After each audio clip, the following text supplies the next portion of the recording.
नमस्कार, मैं हूँ आशीष चित्रांशी और आप देख रहे हैं the news launcher. Mid day मुद्दा में अशोक वानखेड़े और आज मिड डे मुद्दा में उस सीक्रेट मीटिंग की बात करेंगे जो कल रामलीला मैदान में राहुल गांधी की रिकॉर्ड तोड़ रैली के बाद हुई। रामलीला मैदान में राहुल गांधी की कांग्रेस की रैली खत्म होते ही प्रियंका गांधी एक सीक्रेट मीटिंग में चली। 2 घंटे की ये लंबी मुलाकात हुई और 2 घंटे की इस लंबी मुलाकात के बाद, बातचीत के बाद एक सवाल हम लोगों के सामने भी आया कि क्या 2022 वाला प्लान जो शुरू होने से पहले ही रुक गया था, अब 2026 शुरू होते-होते अमल में लाया जाएगा, जमीन पर उतारा जाएगा। यही समझेंगे इस चर्चा में। बड़ी महत्वपूर्ण मीटिंग थी और वो प्लान 2022 का, वो भी क्या वो प्लान था, क्यों रुक गया था, सब चर्चा में आएगा। भाऊ को लाइए, फटाफट लाइए। स्वागत है भाऊ का। कल मीटिंग के बाद प्रियंका गांधी, प्रशांत किशोर इस देश में पहले आधिकारिक चुनावी रणनीतिकार जिसकी एंट्री नरेंद्र मोदी के साथ होती है राष्ट्रीय फलक पर, और कहा जाता है कि चुनाव अब एक लैपटॉप के साथ जीता जा सकता है। लैपटॉप में रोड मैप होगा, उस रोड मैप को एग्जीक्यूट करना होगा और एग्जीक्यूट करके चुनाव जीत करके सत्ता में आना होगा। और ये काम करके दिखाने वाला व्यक्ति प्रशांत किशोर, पहला नाम आया प्रशांत किशोर का, और कहा गया कि 2014 में प्रशांत किशोर ही वो रणनीतिकार थे, वो चाणक्य थे जिन्होंने चंद्रगुप्त के रूप में दिल्ली की गद्दी पर बिठा दिया मोदी को। हालांकि चाणक्य भी शायद अब पछता रहा है, क्योंकि जिसे दिल्ली की गद्दी पे बैठाया था वो चंद्रगुप्त नहीं निकला, वो घनानंद निकला। अब ये चर्चा हम जो ला रहे हैं, जरा हेडलाइंस दिखा दीजिए, पहले हेडलाइंस दिखा दीजिए, फिर हम चर्चा आगे बढ़ाएं। Prashant Kishor meets Priyanka Gandhi 3 years after falling out with Congress. Next, आगे बढ़िए। बिहार में बंटाधार के बाद प्रियंका गांधी के द्वार क्यों पहुंचे प्रशांत किशोर? गुपचुप मुलाकात में क्या हुई बात? आगे चले, आगे चलिए। बिहार चुनाव में करारी हार के बाद प्रियंका गांधी से क्यों मिलने पहुंच गए प्रशांत किशोर? बस अब रोक दीजिए, रोक दीजिए। हम भीतर कुछ दिखाएंगे कोट अनकोट, लेकिन अभी नहीं। अभी शुरुआत पहले चर्चा की करें हम। पहले इस मीटिंग के मायने कि ये मीटिंग सिर्फ वैसे ही हुआ कि चलो दिल्ली का मौसम, मोदी जी कहते हैं दिल्ली के मौसम का मजा ले लो, तो सिर्फ मौसम का मजा लेने के लिए हुआ, या कल की भीड़, कल की रैली की सफलता, यानी कल की रैली ने ये बता दिया कि देश में जनता अपोजिशन के साथ है, चुनाव के नतीजे भाजपा के साथ है। जनता जो दिख रही है अपोजिशन के साथ, उसको नतीजों में कैसे कन्वर्ट किया जाए, क्या यह अब विपक्ष के लिए सोचने का सबसे महत्वपूर्ण विषय है? इसीलिए क्या मीटिंग हुई, या फिर मौसम के मजा के लिए? भाऊ, मीटिंग किस लिए हुई? फिर आएंगे तथ्यों पर, 22 में बाद में चलेंगे। पहले ये समझ लें कि मीटिंग गंभीर थी या मजाक थी। नहीं नहीं, मीटिंग गंभीर थी और ये meeting save our soul, SOS करके एक शब्द है। यस मतलब सेव अवर सोल। जब शिप जो डूबता है समुंदर में, तो वो सबदूर यस का मैसेज भेजता है कि आसपास के जहाज मदद के लिए पहुंचे। ये यस का मैसेज लेके प्रशांत किशोर दिल्ली आए थे। प्रशांत किशोर का इतिहास देखिए, आशीष जी कई बार प्रशांत किशोर पे अपने चैनल पे बात की और कई बार हम लोगों ने कभी उनको इतना बड़ा रणनीतिकार नहीं माना। देखिए 2014 में यदि वो कहते हैं कि वो नरेंद्र मोदी को लेके आए थे, सवाल ये है कि अन्ना हजारे से लेके सवाल जो वर्तमान यूपीए सरकार थी, उस इतने प्रश्नों के घेरे में आ गई थी और यूपीए सरकार अपने आप में इतनी जगह डिवाइड हो चुकी थी कि किसी ना किसी को आना था। और ऐसे में नरेंद्र मोदी का जो गुजरात का मॉडल था विकास का, वो कर दिया। नरेंद्र मोदी के साथ ये जुड़े तो ये क्लेम करने लगे कि हम सत्ता में आए। ये नरेंद्र मोदी को छोड़ के चले गए, लेकिन नरेंद्र मोदी सत्ता में बरकरार है। उसके बाद ममता बनर्जी के यहाँ देखो, ममता दीदी का एक अपना वजूद है बंगाल में। इन्होंने ऐसा कोई टर्न आउट नहीं किया कि जो बिल्कुल जहां कोई राजनीतिक दल मरा हुआ हो उसको जिंदा करके बता दिया कि हाँ मैं रणनीतिकार हूं। अब इन्होंने खुद को ट्राई किया, अपने आप को। अब देखिए, जब खुद अपने अपने राजनीतिक दल के लिए चले गए, तो क्या हालत हुआ? टोटल 2 सीटें बच के छोड़ के बाकी सभी सीटों पे डिपॉज़िट जब्त है। हम्म, ये रणनीतिकार हैं। हम्म, पैसा जो था वो भी खर्चा किया, वो बाकायदा डंके की चोट पे बोलते थे कि मैं 100-100 करोड़ रुपए लेता था पार्टियों से। हम्म, कांग्रेस ने भी 100 करोड़ दिए होंगे, यकीनन। सभी ने 100-100 करोड़ रुपए दिए होंगे हम्म, और उन्होंने खर्चा किया। अब वहाँ पे भी खर्चा हुआ है, बैंकरप्सी भी हुई है, लोगों का समर्थन भी नहीं मिला। जो एक गुमान था कि मैं कर पाऊँगा, अब उनको बेसिकली अपनी तिजोरी भी भरनी है और वो ढूँढ रहे हैं जगह। हम्म, प्रियंका गांधी एक ऐसा स्लॉट है उनके पास, क्योंकि जब तक संदीप सिंह लगा हुआ है, तब तक ऐसे लोगों की एंट्री होती रहेगी। पहले हम्म, भी प्रियंका गांधी के थ्रू ही वहाँ वो आए और फिर राहुल गांधी ने कभी पसंद नहीं किया इस व्यक्ति को। क्योंकि जिस हिसाब से इन्होंने खाट पे चर्चा वगैरह का जो अभियान चलाया और हम्म, खासकर ये अपनी टीम लेके चलते और स्थापित नेताओं को बेइज्जत करते हैं। तो हम्म, ये मुझे याद है लखनऊ की ही मीटिंग थी जिस मीटिंग में प्रकाश जोशी थे जिन्होंने खुल के मंच पे पहली बार बोला कि प्रशांत किशोर ये बताने की हमको हिम्मत मत करना कि कांग्रेस क्या है। आपसे अच्छी तरह से हम कांग्रेस जानते हैं और यहाँ वरिष्ठ लोग बैठे हैं, उनको बेइज्जत मत करना आप। तो ये जो बातें हैं, ये प्रशांत किशोर और कांग्रेस हम्म, बहुत बुरी तरह से टूटी थी। आज की डेट में कांग्रेस छोड़ के कौन प्रशांत किशोर को नज़दीक करेगा मुझे बताइए? हम्म, कौन करेगा नज़दीक? शिवसेना ने पहले ही किनारा कर दिया है। वो गए थे शरद पवार जी से मिलने, मैंने खुद पवार जी से पूछा था। उन्होंने कहा कि वो अपना पूरा बात बताते रहे। अब शरद पवार खुद ही स्ट्रैटेजिस्ट है, अब उनकी स्ट्रैटेजी आज के डेट में कोई स्ट्रैटेजी किसी के सामने चल नहीं पाएगी जब तक चुनाव आयोग खुल के सत्ता पक्ष में हम्म, बैठा हुआ है। मुझे हम्म, बताओ क्या स्ट्रैटेजी काम करेगी आपकी? जब क्या बिहार में हमने देखा नहीं, बिहार का तो उदाहरण छोड़ दीजिए, महाराष्ट्र का तो चुनाव पुराना हो गया, बिहार का तो ताज़ा उदाहरण है।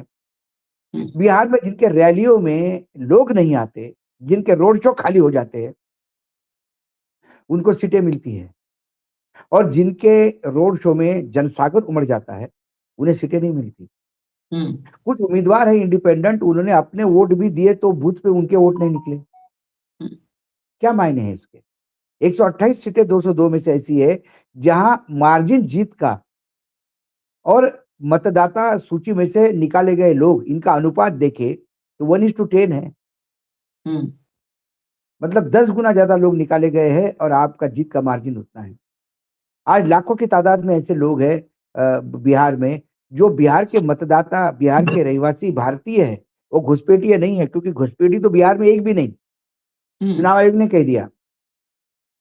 बाकी ये सब बीजेपी के नेता जो सुबह से शाम तक घुसपैठियों की बात करते हैं, या तो उनका घुसपैठियों का मतलब है कि जो मर गया, उसको घुसपैठी कहते हैं वो। कि वो पृथ्वी पे घुसा आया था, वो वापस चला गया स्वर्ग में या नरक में, जहाँ भी जाना हो। क्या ये कहना चाहते हैं ये?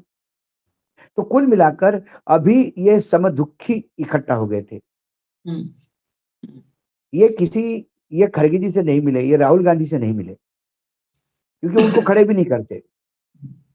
ये मीटिंग करवाई गई, ये जो संदीप सिंह एंड गैंग है, इन लोगों ने फिर से उसकी एंट्री करवाने के लिए मीटिंग करवाई गई और इन्होंने बाकायदा समझाया होगा कि मैं कैसा टर्न आउट कर सकता हूँ। अब ये फेल हो गए वो टोटली।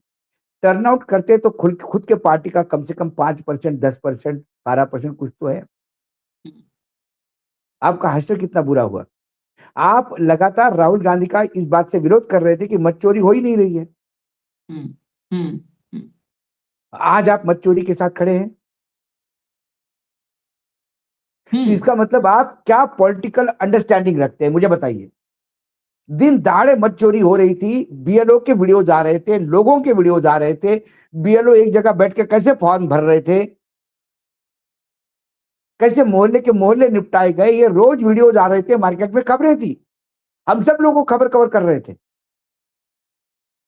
जो पत्रकार ग्राउंड जीरो पे जाके काम कर रहे थे, उनके खिलाफ एफआईआर दर्ज हो रही थी कि सरकारी काम में बाधा। क्योंकि सरकारी काम कौन सा?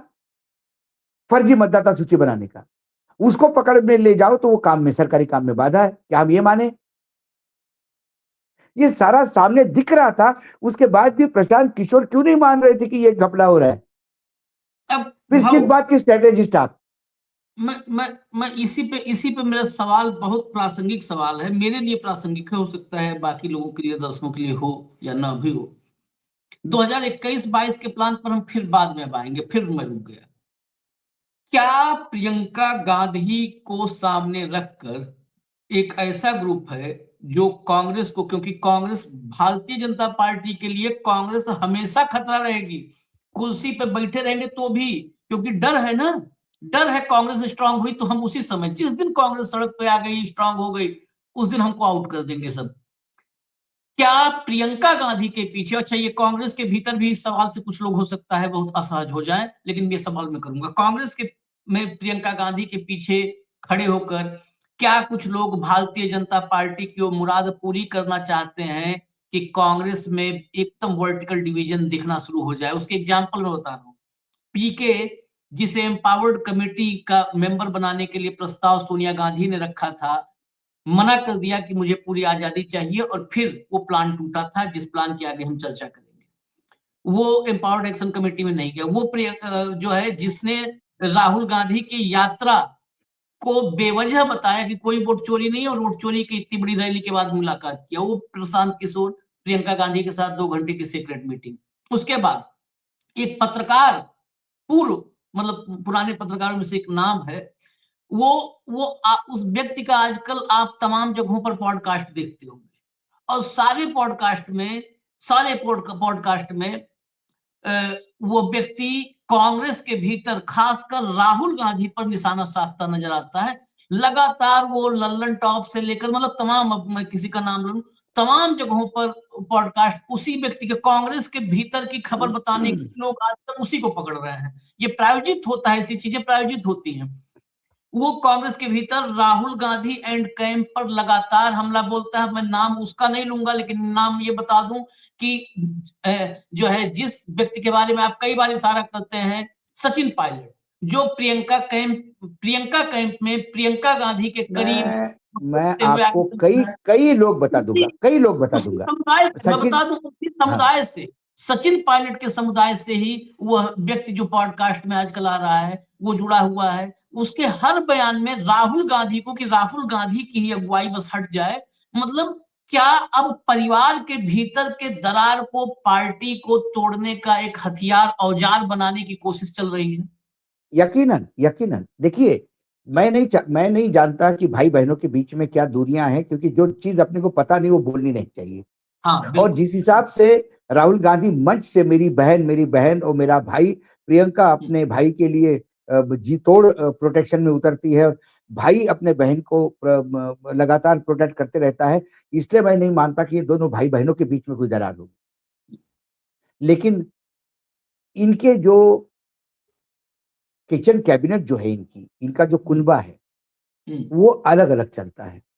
हाँ, खासकर राहुल गांधी का जो कुनबा है, चाहे उसमें कौशल हो, चाहे उसमें अलंकार हो, चाहे उसमें बैजू हो, चाहे उसमें सचिन देव हो, ये जो सारे जो लोग हैं, ये सारे लोग इस बारे में 24 घंटे चिंतित रहते हैं कि राहुल गांधी की नाम चलना चाहिए ताकि इनकी दुकानें चलती रहें। हाँ, देखिए, हाँ, राहुल गांधी में कोई इंटरेस्टेड नहीं है, ये अपने दुकानों में इंटरेस्टेड है। हम्म, दूसरी ओर संदीप सिंह एंड गैंग जो है, वो पूरा, कई लोग उसमें सेक्रेटरी पद पे है पार्टी के, जो यूपी में भी इंचार्ज है, कई पंजाब में भी इंचार्ज है, ये सारे लोग, ये किसको प्रमोट करते हैं? सचिन पायलट को प्रमोट करते हैं, जिसने पार्टी को बाकायदा पीठ में छुरा घोंप दिया। देखिए आशीष जी, कोई भी एक बार यदि पार्टी से गद्दारी करे, उसके बाद वो पार्टी में आए, वो मजबूरी में आता है, ये बात मान लीजिए आप। हाँ वो बिल्कुल। मजबूरी में आता है, वहां कुछ नहीं मिला इसलिए वापस अपनी दुकान पे आता है। उसको प्रेम नहीं होता, और जिसको प्रेम होता है वो अपना राजनीतिक करियर खत्म करता है, लेकिन पार्टी को नहीं छोड़ता। पार्टी नहीं छोड़ता एकदम। ऐसे कांग्रेस में कई लोग हैं, ऐसे बीजेपी में कई लोग हैं, ऐसे लेफ्ट में कई लोग हैं, समाजवादी पार्टी में, ऐसे हर राजनीतिक दल में ऐसे कोई लोग हैं कि जो राजनीतिक विचारधारा को इतने पकड़े जकड़े हुए हैं कि पार्टी खत्म होती है तो आंखों में से आंसू निकलते हैं, लेकिन वो कहीं अपना राजनीतिक भविष्य नहीं ढूंढते। वो पार्टी के लिए जितना करना चाहते वो कर सकते हैं, और होते हैं। लेकिन अब आप आइए, सचिन पायलट हो गए, आप उधर आइए, पंजाब में आइए। पंजाब में अमरिंदर सिंह को किसने पार्टी से निकलवा दिया? सिद्धू किसका प्रोजेक्ट था? हाँ, हम्म, हम्म, उसके बाद आप आइए छत्तीसगढ़ में, हम्म, छत्तीसगढ़ में पूरी पार्टी निपट गई। हम्म, किसने निपटाई? बघेल जी ने निपटाई। बघेल हाँ, किसके आदमी थे? हम्म, और जो इस गुट के आदमी नहीं है उनको 24 घंटे तकलीफ देते रहते हो। कम से हम्म, कम राहुल के टीम में यह है कि वो तकलीफ नहीं देते, अपना काम नहीं हुआ तो चुप रहते, और अपना काउंटर खाली संभालते हैं बस। अपना काउंटर संभालते, ये तकलीफ देते। आप मुझे बताइए हिमाचल के मुख्यमंत्री को कितनी तकलीफ हम्म, संदीप सिंह एंड ग्रुप से? हम्म, भयानक तकलीफ है। तो एक कुनबा है ये, बार बार इनको लगता है कि अब प्रियंका जी क्या करेगी। सवाल है प्रियंका जी क्या करेगी? प्रियंका जी हम्म, जनरल सेक्रेटरी यूपी थी तो अपनी दुकान चला रहे थे, फिर भी इन्होंने इस बार दुकान चलाई नहीं। जितने जिला अध्यक्ष नियुक्त हुए हैं सब ये संदीप सिंह एंड गैंग के लोग हैं। हम्म, ये प्रॉक्सी खेल ही रहे अभी भी। ये नहीं समझ रहे कि पार्टी जिंदा रहेगी तो प्रियंका जी आगे जाएगी, या ये किसी बीजेपी के हाथ में खेल रहे, बड़ा दांव खेल रहे कि इसको खत्म ही कर दो। सवाल ये है कि ये डिफरेंसेस आप जर्नलिस्ट से पूछिए जो कांग्रेस कवर करते हैं, हम्म, आज भी हमारे कांग्रेस में कई ताल्लुकात है, ये अलग अलग आके बताते कि वो राहुल जी को समझ में नहीं आएगा, प्रियंका जी संभाल सकती है। हम्म, उधर वो कहेगा प्रियंका जी ही संभाल सकती है। आप देखिए अभी वो बीजेपी में हो गए हैं पूरे। हमारे बहुत अच्छे मित्र है प्रमोद कृष्णन जी, हम्म, कालकी पीठ के, उनमें हाँ, बहुत अच्छे व्यक्तिगत संबंध है मेरे। वो कई वो बार इस बात सचिन से नाराज भी पायलट, हो जाते। प्रमोद नाम, ये पूरा सचिन मैं बता रहा हूँ ना, सचिन पायलट, प्रमोद कृष्णन, प्रियंका गांधी, वो प्रियंका गांधी को प्रमोट करने में कतई पीछे नहीं रहते। फिर उनको लगा कि ये पता नहीं प्रियंका जी का कब दिन आएंगे और कब अच्छे दिन आएंगे, तो भाजपाई हो गए। और उनको उनको बड़ा एक मंदिर बनाना था, कालका पीठ का मंदिर बनाना था, और भव्य मंदिर बन रहा है, राम मंदिर से भी बड़ा। कई बार क्योंकि मेरे बहुत व्यक्तिगत मित्र है, वो नाराज हो जाते कई बार, अरे भाऊ आप क्या बोल देते हो। लेकिन मैंने बोला कि आप जिस दिन राजनीति से पूर्ण रूप से विरक्त हो जाएंगे उस दिन फिर सत्य महात्मा करके आपका एक जगह होगी। जो सत्य राजनीति में होता है वो सत्य होता ही नहीं, उनका तो क्योंकि अतीत और राजनीति, भविष्य दोनों। मैं किसी भी भगवे को राजनीति में आने के बाद भगवा मानता नहीं आज, क्योंकि हम्म, भगवे में दावपेच है और सन्यासी में दावपेच है ही नहीं, सीधा सरल जीवन है। इसलिए जिस दिन योगी आदित्यनाथ सांसद बने उस दिन मेरे लिए वो नाम के लिए गोरखनाथ पीठ के पीठेश्वर हो सकते हैं, एक धर्म के नाते कोई आस्था नहीं उनमें। तो ये आपको एक ग्रुप देखना होगा कांग्रेस में जो अलग थलग पड़े हुए हैं, और कई लोग ऐसे हैं उनको समझ में नहीं आता कहां जाए। इधर जाए तो वो नाराज, उधर जाए तो वो नाराज, इससे अच्छा जाओ ही मत कहीं। ये जो जगह है वह है प्रशांत किशोर। मेरा चलो ठीक है, कांग्रेस को प्रशांत किशोर की जरूरत है, आप मुझे बताइए क्या प्रशांत किशोर की जरूरत है? मैं हमेशा मैं जब बिजनेस एडिटर था फ्री प्रेस जर्नल में, तब हम फ्यूचर मार्केट पे लिखते थे, सट्टा बाजार पे भी लिखते थे। तब सट्टा इलीगल था लेकिन सट्टे का होता था, तेल का सट्टा बहुत चलता था इंदौर वगैरह। तो मैं हमेशा कहता था कि सट्टे पे लिखने वाला कभी सट्टा नहीं खेल सकता। अच्छा क्रिकेट का कमेंटेटर जरूरी नहीं अच्छा बैट्समैन या बॉलर हो। आप पुराने जितने भी कमेंट्री के जो दिग्गज थे, ऑल इंडिया रेडियो पे जब रेडियो पे मैचेस आती थे तब, अब तो सारे क्रिकेट प्लेयर भी वो हो गए, विशेष रिटायरमेंट के बाद कमेंटेटर हो रिटायरमेंट के बाद कमेंट्री करने लगे। लेकिन जो ऑथेंटिक कमेंट्री जिसको कहते हैं, वो लोग क्रिकेट को जानते थे, लेकिन उनको कल बैट्स लेके खड़ा कर दो तो हो सकता है पहले बॉल पे आउट हो जाए। तो प्रशांत किशोर का वही हश्र हो गया। वो हो सकता है वो अच्छा स्ट्रेटेजी करने का, प्लानिंग करने का, लेकिन खुद उतरे मार्केट में। आज प्रशांत किशोर क्या बेचेंगे? प्रशांत किशोर ने कहा कि मुझे कांग्रेस ने इंडिपेंडेंस नहीं दिया, मैं इंडिपेंडेंट चाहता था। अरे तू खुद के पार्टी का इंडिपेंडेंट था भाई, उसमें तो कोई था ही नहीं तीसरा आदमी। क्यों तुमको दो ही आदमी छोड़ के सबके डिपॉजिट जब्त हुए? डिपॉजिट जब्त की बात कर रहा हूं मैं, 1%, 2% के वोट की बात की नहीं। नहीं, एक एक बात और भी ले आते हैं, फिर जरा प्लान पे भी चलेंगे। कांग्रेस अगर आज पीके की तरफ देख रही है, अगर आज देखती है पीके की तरफ, कांग्रेस की मर्जी है, वो जो चाहे फैसला ले। मुझे लगता है कि इससे बड़ी बेवकूफी 9 दिन चले 2.5 कोस, 9 दिन में 2.5 कोस चल करके और जिंदाबाद करने वाली हालत होगी। आपने कौन-कौन आजमाया है? पहले इसलिए मैं कर रहा हूँ, ऐसे नहीं कि खाली प्रशांत किशोर के खिलाफ। नहीं, नहीं। सुनील गोलू सुनील कोनुगोलू को आपने आजमाया था। सुनील कोनुगोलू बुरी तरह जो है मध्य प्रदेश, राजस्थान वाले जब चुनाव चले थे, आए थे, उसमें फ्लॉप हुए, सुनील कोनुगोलू गायब हो गए। जबकि वो सुनील कोनुगोलू को प्रशांत किशोर की टीम का ब्रेन कहा जाता था। जब पीके की टीम हाँ, आई थी मोदी को लेकर के, मैं फैक्ट्स पर आता हूँ। जब मोदी के पीछे पीके की टीम काम कर रही थी, तो उस टीम का ब्रेन माना जाता था सुनील कोनुगोलू को। वो ब्रेन आपके पास आकर के पिट गया, फेल हो गया।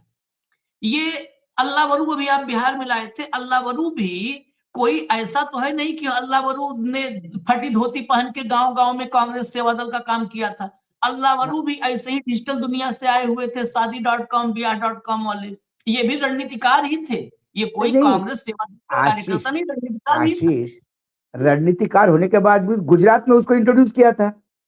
हाँ, गुजरात में क्या हश्र हुआ पार्टी का? इससे अच्छे तो रणनीतिकार अशोक गहलोत और राहुल गांधी दोनों ने मिलकर किया था, हाँ। जो बीजेपी सो को 100 का आंकड़ा नहीं क्रॉस करने दिया उसी नरेंद्र मोदी को। हाँ, और जब ये अलावेलू गया तो वहां पे पूरा तरह से सुपड़ा साफ। जब सुपड़ा साफ हुआ तो क्या हुआ?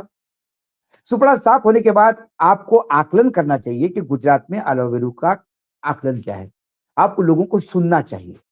यदि किसी ने पैसे दिए, उस पर आरोप थे, तब भी टिकट बिकने के, किसी ने नहीं कहा। वहां का फेल्योर मॉडल आपने वहां पे दे दिया। आपने मानिकराव ठाकरे को क्यों नहीं उठाया? जिस आदमी ने तेलंगाना, किसी को नहीं लग रहा था, राहुल गांधी खुद कह रहे थे कि तेलंगाना में कुछ नहीं हो सकता। 1 साल मेहनत करके उसने तेलंगाना को इस स्थिति में लाया कि वो जीत गए। उसमें अकेले वो नहीं थे, वो कभी भी पूछो तो वो खुद कभी क्रेडिट नहीं देते। वो थे जो चीफ मिनिस्टर के उम्मीदवार थे। उन्होंने कहा कि मैंने एक ही बात पूछी सीएम उम्मीदवार को, क्या तू सीएम बनना चाहता है? उन्होंने कहा हाँ। तो फिर मैंने कहा कि तुझे सीएम बनना है तो आज ईगो खत्म करना होगा। जिन जिन लोगों से तेरे झगड़े हैं, घर जाके चरण छूने होंगे, उनके चरण छूने होंगे, एक एक जिले में जाके नेताओं के, उनको विश्वास दिलाना होगा कि तू उनका बेटा है। ऐसा करके उसने लोगों को निकाला। साथ में कर्नाटक से तुम्हारे जो डिप्टी चीफ डी मिनिस्टर है वो आ गए थे, डीके शिव कुमार आए थे। ये कंबाइन ने कर दिया। अब वैसा क्या हुआ आपने? जैसे विधानसभा जीता, सरकार आ गई, सबको लगा कि मानिकराव ठाकरे यदि वहां होगा तो धंधा नहीं चलने देगा, क्योंकि उसको सरकार चलाना भी है 5 साल तक। उसको उठा के गोवा भेज दिया। और ऐसे आदमी को जिसको तेलंगाना का मैप भी पता नहीं होगा, उसको तेलंगाना का इंचार्ज हो गया। उसके बाद में लोकसभा तुरंत हुए और लोकसभा में पार्टी निपट गई। कौन खेल किया ये कहते हैं सर्वे। वो सर्वे वाले को भी, लड़के को मैं ज्यादा मतलब ये नहीं देता। मुझे बताओ, जो जिस सिटिंग एमएलए का टिकट काटा, महिला टिकट काटा, और एक दूसरे महिला को टिकट दिया, और सुप्रिया सीनेट ने बड़े हमारे स्टोरी पे एक ट्वीट कर दिया कि आप नहीं समझते, बड़े सर्वे होते हैं हमारे यहाँ। डिपॉजिट जब्त होने वाले का सर्वे में नाम आता है। बहुत सर्वे होता है। सायन कोलीवाड़ा में जो सीट दी यादव को, वो किस सर्वे में आई थी? लेकिन जो इंचार्ज है महाराष्ट्र का, वो खुद ही कहता है एक उम्मीदवार को, देखिए ये तो जनरल सेक्रेटरी का तरफ से ये खास विशेष तौर पे एक ही सीट के लिए जोर दिया है, अब इसमें आप न बोलो। क्या यूएसपी था उस आदमी का?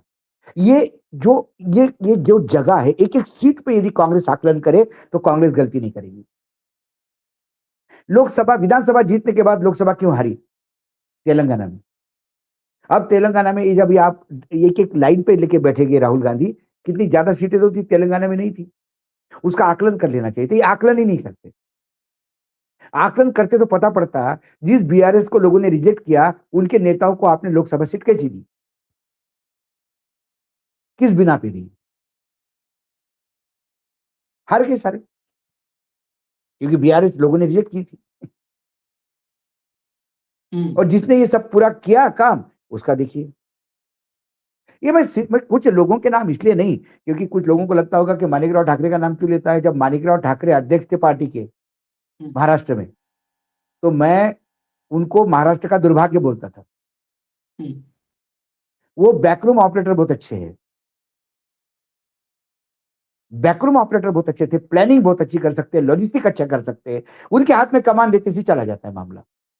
लॉन्गेस्ट सर्विंग अध्यक्ष रहे पार्टी के वो, कांग्रेस के, लेकिन नहीं उठ पाए।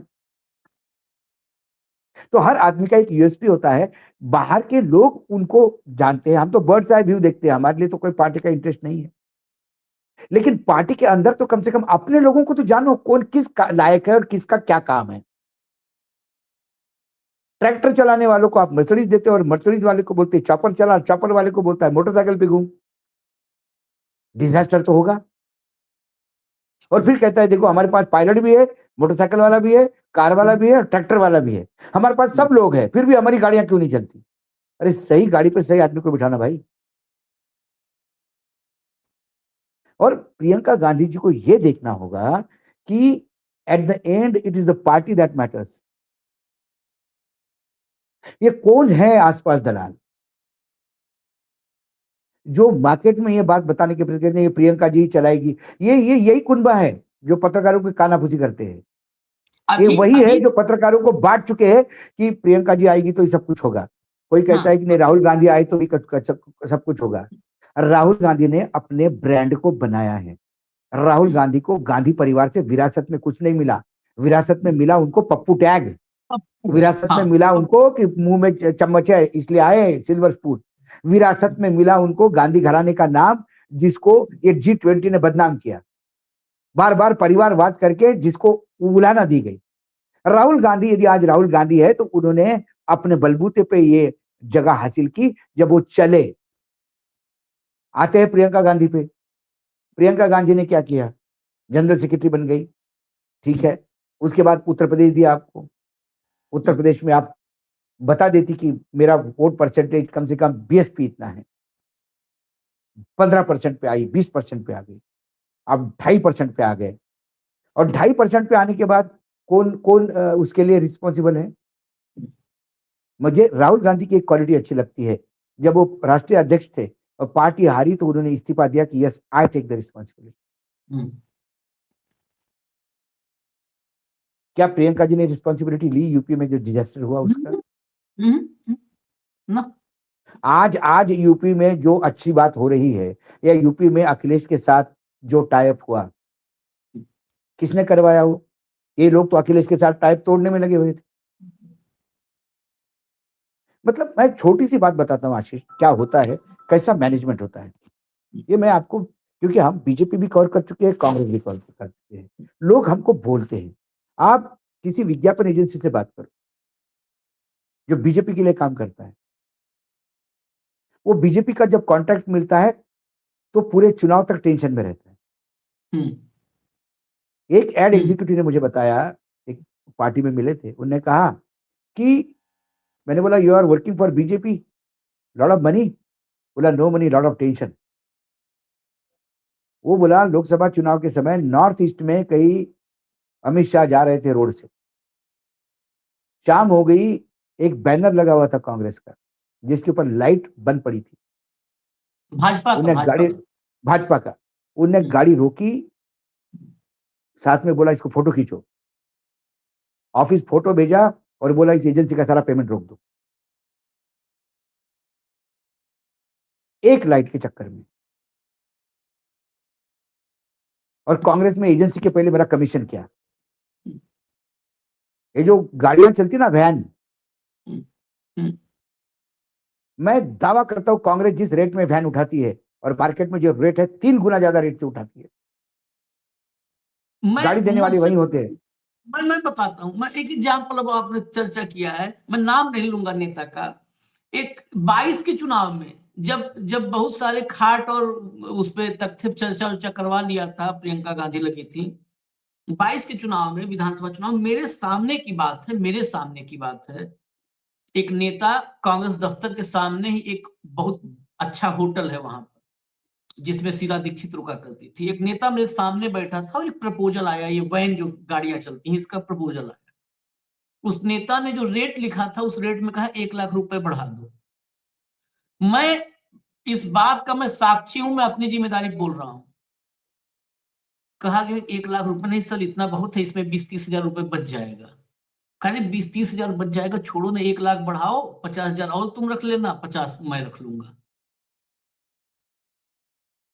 मतलब सामने वाले ने यहाँ कहा कि सर ज्यादा हो जाएगा, कहीं अप्रूवल में दिक्कत ना हो। कहा अरे वो अप्रूवल हो जाएगा, एक कांग्रेस है वहां पे, प्रियंका जी से बात हो गई। मैं नाम लेकर के कह रहा हूँ कि मतलब उसने कहा प्रियंका जी से बात हो गई, प्रियंका दीदी से बात हो गई है, मतलब उनके यहाँ बात हो गई, उनसे नहीं, मैं और करेक्ट कर दूं, उनके यहाँ बात हो गई है दिल्ली, प्रियंका दीदी के यहाँ हो जाएगा।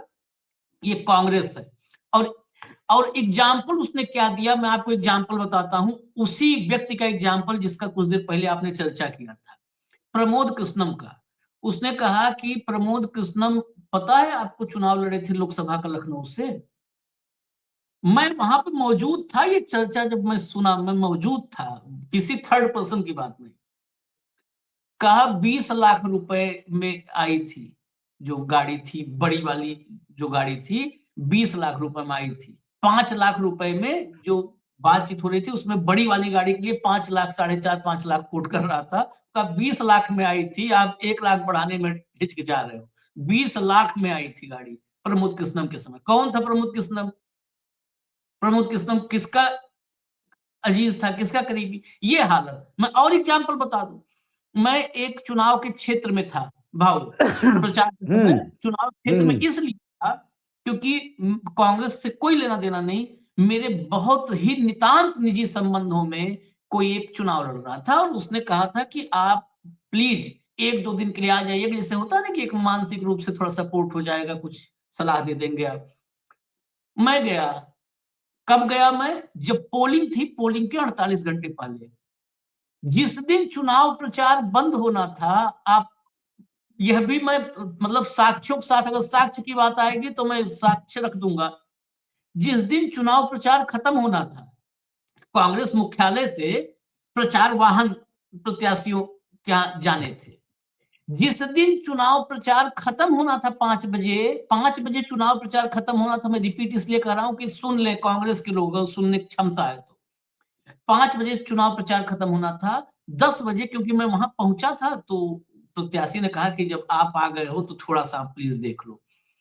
तो 10 बजे वहां पर मेरे पास फोन आया, फील्ड में उसी प्रत्याशी के लोग थे, कि एक गाड़ी आई है एलईडी वाली, उस पर चुनाव प्रचार होगा, एलईडी वाली गाड़ी एक आई है, तो सर कहाँ कहाँ इसको किस इलाके में भेजा जाए, क्योंकि अभी 5 बजे चुनाव प्रचार बंद हो जाएगा, तो कहाँ भेजे? तो हमने कहा कि शहर में ही जो शहरी इलाका है वहीं पर भेजो, गांव में जाएगी, वहां पहुंचेगी, तब तक चुनाव प्रचार बंद हो जाएगा, पता चलेगा एक आध मुकदमा हो जाएगा चुनाव आचार संहिता उल्लंघन का। तो उन सबने कहा शहर में भेजो। ड्राइवर खड़ा किया, कहा कि जा नहीं पाएगी क्योंकि कोई तार छूट गया है, एलईडी चल नहीं रही है, अब इंजीनियर आएगा तो ठीक करेगा। इंजीनियर कहां से आएगा? इंजीनियर कहां से आएगा? इंजीनियर दिल्ली से आएगा। 10 बजे की बात है, 5 बजे चुनाव प्रचार बंद होना था, वो गाड़ी खड़ी कर दिया, ड्राइवर बैठा रहा। 5 बजे के बाद चुनाव प्रचार बंद हो गया, इंजीनियर आया नहीं आया, वापस चली गई। आप कल्पना करिए, कल्पना करिए, भाजपा होती तो वो इंजीनियर, वो कंपनी, वो सर्विस प्रोवाइडर, सब के सब उल्टा टंगवा देता। दूसरी एक उदाहरण मैं नाम लेके बताता हूँ, ऐसा नहीं कि लोगों को लगे। अभी बिहार का चुनाव हुआ, नरकटियागंज असेंबली कॉन्स्टिट्यूंसी, नरकटियागंज, वहां से शाश्वत केदार चुनाव लड़ रहे थे। हाँ, ये सबसे पुराना बिहार का कांग्रेसी परिवार है जो कांग्रेस के लिए मर मिटता है। अभी भी इतने बुरे समय में भी कांग्रेस के वो झंडा लेके खड़े होते हैं। क्योंकि मैं उनके पिता के एक जो बरसी का कार्यक्रम होता है उसमें कुछ व्याख्यानमाला रखती थी, मैं वहां पे गया था, तो मैं जानता हूं परिवार को व्यक्तिगत रूप से, और पढ़े लिखे हैं। उनको उनकी सीट एक बार बिक रही थी, लेकिन गांव इतना विरोध हुआ कॉन्स्टिट्यूंसी के, तो वो सीट इसको देनी पड़ी, लड़के को। वो पूरे टाइम पे गुहार लगाता रहा कि मेरे यहाँ कम से कम कोई और स्टार प्रचारक नहीं मिल रहा होगा तो इमरान प्रतापगढ़ी को ही भेज दीजिएगा, मैं निकल जाऊंगा। इमरान प्रतापगढ़ी को 4 बड़े नेताओं ने बोला, इमरान प्रतापगढ़ी नहीं गए, क्योंकि वो उन लोगों को नाराज नहीं करना चाहते थे जिनके मन के विरुद्ध वो टिकट गया। कैसी पार्टी लड़ेगी? क्या करेगा पीके और क्या करेगा कोई सर्वे रिपोर्ट? क्या करेगा राहुल गांधी की मेहनत? क्या करेगा आरजेडी का सपोर्ट? क्या करेगा लोगों का हुजूम आपके साथ खड़ा हुआ यदि पार्टी के भीतर ही भीतर खाती बैठे हैं? पीके तो मौका कैस करना, ये एक मौका एक एक एक बड़े बड़े बड़े नेता आपके पूर्वांचल से चुनाव लड़ रहे थे, ठाकुर साहब। अखिलेश प्रताप सिंह अखिलेश देवरिया से। प्रताप सिंह। अखिलेश प्रताप अखिलेश सिंह जी को देवरिया मैंने से कहा कि अखिलेश जी, आप कैसे चुनाव हार गए? आपका तो मुझे लग रहा था कि जब इतनी सारी आंधी चली है यूपी में, आप कैसे चले गए? क्योंकि वो हमेशा टीवी में आमने सामने रहते हैं, कई बार जब टीवी के जमाने से। तो बोला भाऊ क्या बात बताएं आपको, हम प्रियंका जी की सभा मांगते रह गए, मिली नहीं। मैंने बोला आपके परिवार के साथ बहुत अच्छे संबंध है, ऐसी किसी ने मिली आपको? बोले चुनाव हारने के बाद जब प्रियंका जी से बात हुई तो प्रियंका जी ने हमें कहा कि हमने कई बार पूछा कि भाई अखिलेश जी का कैसा चल रहा है, तो उन्होंने बोला बोले अखिलेश जी के यहाँ से मैसेज है कि आप चिंता की बात नहीं है, आप बाकी संभालो। कौन है ये लोग जो उसको नहीं जीतने देना चाहते थे? इनको हम बीजेपी के स्लीपर सेल कहते हैं। हो गए, निपट गए। अब 5 साल के लिए बैठो, 5 साल के बाद पता नहीं टिकट मिलेगा नहीं मिलेगा, क्या स्थिति होगी। जीतते, बहुत अच्छा चुनाव जीतते अखिलेश, मुश्किल बहुत से अच्छा चुनाव जीतते, 35 हारे हैं, बताइए हारे हैं लोकसभा। हारे हैं। अखिलेश चुनाव जीतते, लेकिन अपने जिताऊ प्रत्याशी को हराने की कला सिर्फ और सिर्फ कांग्रेस में है, सिर्फ और सिर्फ कांग्रेस में है। हाँ। जीता तो कुल चुनाव जीता। मिलाकर मुझे तो कम से कम आशीष जी व्यक्तिगत रूप से तो मुझे ऐसा लगता है कि पीके की मुलाकात यही बीजेपी के स्लीपर सेलों ने ही करवाई होगी, क्योंकि उसको भी अभी 100 करोड़ की जरूरत होगी, फिर वो हाँ। कंसल्टेंसी देगा। 100 करोड़ में पता नहीं खीरा कटेगा तो कितनों में बटेगा, ये बात भी है। 22 में, अब 27 आ रहा है ना, 22 में हाँ रणनीति बनाई थी पीके ने, अब 27 में बनाएगा तभी सरकार बनेगी भाजपा की। हाँ 2021 में मैं बता दूं, जो दर्शकों में कह रहा था, वो हम लोग की चर्चा बहुत कई बार खुलती जाती है, कई दरवाजे खिड़कियां खुल जाती है तो लंबी हो जाती है, बस आखिर में 30 सेकंड में। 2021 में पीके कांग्रेस के संपर्क में आए जब इन्होंने नीतीश कुमार की पार्टी जेडीयू छोड़ी, उससे जब बाहर हुए तब ये कांग्रेस के संपर्क में आए कि हम कांग्रेस को जिताएंगे, देश भर में कांग्रेस की सरकार लाएंगे। 2022 में चर्चा आगे बढ़ी और अप्रैल 2022 में बाकायदे सोनिया गांधी, राहुल गांधी, प्रियंका गांधी कांग्रेस के शीर्ष नेताओं के सामने प्रेजेंटेशन दिया पीके ने कि ये हम ऐसे ऐसे करेंगे, ऐसे करेंगे, ऐसे करेंगे। और अप्रैल 2022 में किया जब यूपी में बंटाधार हो चुका था, उसके बाद, जबकि 21 से लग गए थे पीके कमोबेश। 22 में जब प्रेजेंटेशन दिया तो सोनिया गांधी ने, मुझे आज भी लगता है कि सोनिया गांधी कांग्रेस में सब अभी भी सबसे मेच्योर है, बैलेंस्ड है। सोनिया गांधी ने कहा इनको, जो पूरी अपनी फील्डिंग सेट कर चुके थे, लेकिन कहा कि हम एम्पावर्ड एक्शन कमेटी बनाएंगे, एम्पावर्ड एक्शन कमेटी 2024, 2024 में लोकसभा चुनाव होने थे, तो एम्पावर्ड एक्शन कमेटी 2024 बनाएंगे, उस एक्शन कमेटी में आप शामिल हो जाइए, सदस्य रहिए और काम करिए। इन्होंने मना कर दिया, कहा मैं बिल्कुल, मतलब बिना हस्तक्षेप के पूरी स्वतंत्रता मुझे दी जाए काम करने के लिए, वो नहीं बना। मैं आखिर में कोट अनकोट दोनों तरफ से, जो कांग्रेस की तरफ से स्टेटमेंट आया और जो पीके, दोनों पढ़ देता हूं। लाइए भैया जरा कांग्रेस, पहले दिखाइए, जल्दी लाइए, जल्दी लाइए, जल्दी लाइए, बहुत वक्त हो गया। सोनिया गांधी, जब ये हो गया सब प्रेजेंटेशन वगैरह, कुछ दिनों बाद सोनिया गांधी ने कांग्रेस की राजनीतिक चुनौतियों से निपटने के लिए एक एम्पावर्ड एक्शन ग्रुप का गठन किया, जबकि पार्टी नेतृत्व तो उनके प्रस्ताव पर विचार कर रहा था, लेकिन किशोर द्वारा समूह में शामिल होने के कांग्रेस नेतृत्व के प्रस्ताव को ठुकरा देने के बाद बातचीत विफल हो गई। किशोर ज्यादा अधिकार और पूर्ण स्वतंत्रता चाहते थे। कांग्रेस पार्टी ने उस वक्त एक बयान में कहा था कि प्रशांत किशोर के साथ एक प्रस्तुति और चर्चा के बाद कांग्रेस अध्यक्ष ने एक एम्पावर्ड एक्शन ग्रुप 2024 का गठन किया है और उन्हें इस समूह के सदस्य के रूप में निर्धारित जिम्मेदारियों के साथ पार्टी में शामिल होने के लिए आमंत्रित किया है। उन्होंने इसे अस्वीकार कर दिया। हम पार्टी को दिए गए उनके प्रयासों और सुझावों की सराहना करते हैं। ये पूरा सराहना करके हो गया फेल। उसके बाद प्रशांत किशोर ने उन्होंने भी तत्काल बयान जारी किया, वो भी देख लीजिए। जैसे ही इस बयान को जारी किया गया, कुछ ही मिनटों में किशोर ने पलटवार किया, वो सराहना किए, पलटवार किए। मैंने कांग्रेस के उस उदार प्रस्ताव को ठुकरा दिया जिसमें मुझे ईएजी यानी एम्पावर्ड एक्शन ग्रुप के सदस्य के रूप में पार्टी में शामिल होने और चुनाव की जिम्मेदारी लेने के लिए कहा गया था। मेरी विनम्र राय में मुझसे कहीं अधिक पार्टी को नेतृत्व और सामूहिक इच्छा शक्ति की आवश्यकता है, ताकि परिवर्तनकारी सुधारों के माध्यम से गहरी जड़ें जमा चुकी संरचनात्मक समस्याओं को हल किया जा सके। पार्टी के वरिष्ठ नेतृत्व पार्टी द्वारा एक बाहरी व्यक्ति के कहने पर अपनी संरचना में बदलाव करने के खिलाफ थे, जिसे वे पूरी तरह भरोसेमंद नहीं मानते थे। और जो आखिरी लाइन है वही आज भी लागू होती है कि 2022 से 2025 तक ऐसा कोई नया परिवर्तन नहीं हुआ है जिससे इनको भरोसेमंद मान लिया जाए। जब तब नहीं मानते थे भरोसेमंद, तो आज वो अब ज्यादा अविश्वसनीय है उस दौर से भी। अब तो अविश्वसनीय ज्यादा है, तो इसलिए हमें इजाजत दीजिए। अब तो जो बंद मुट्ठी थी वो खुल गई। खुल गई। तो आप देखते रहिए क्या होता है। हम तो शुभकामनाएं दे सकते हैं, अपोजिशन है और अपोजिशन के साथ शुभकामनाएं पत्रकारों की होती है, तो होनी चाहिए। हम शुभकामना देते हैं। धन्यवाद भाऊ, बहुत बहुत धन्यवाद। नमस्कार।